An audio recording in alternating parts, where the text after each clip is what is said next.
To build an assignment, select your document and click Assign, or navigate to the Assignments tab and click on the green Add Assignment button. Select the content you want to assign by selecting it from the drop-down.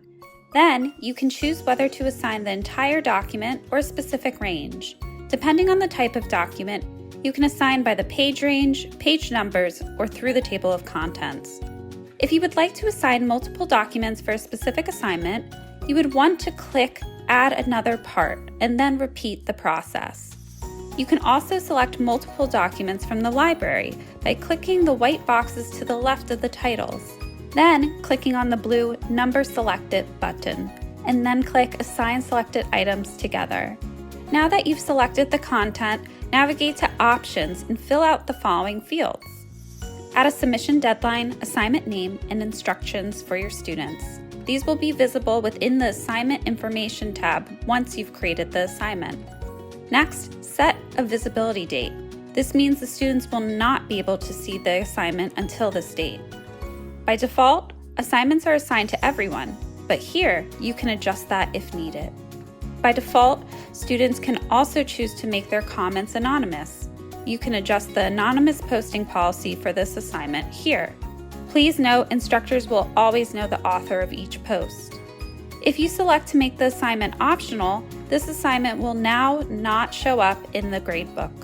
If you select to make the assignment extra credit, then the assignment gets created as an assignment worth 0 points in the LMS.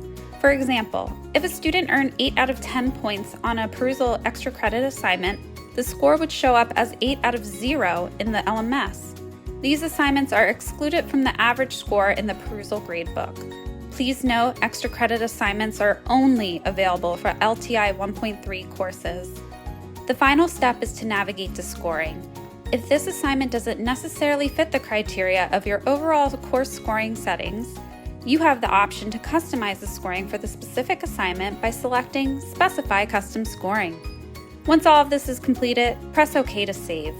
If you'd like to manage all assignment deadlines and visibility dates in one place, click Edit Deadlines. You can also adjust an assignment's details by selecting the assignment and clicking Edit. And if you would ever like to delete it, press Delete. If you'd like to reuse specific custom scoring settings on an assignment, you might want to consider using the duplicate feature to duplicate the assignment with its scoring settings, and then you can change the content and the assignment details if needed. If you ever need to recover an assignment, navigate to the bottom of the Assignment tab, open Deleted Assignments, and click Restore beside the desired item.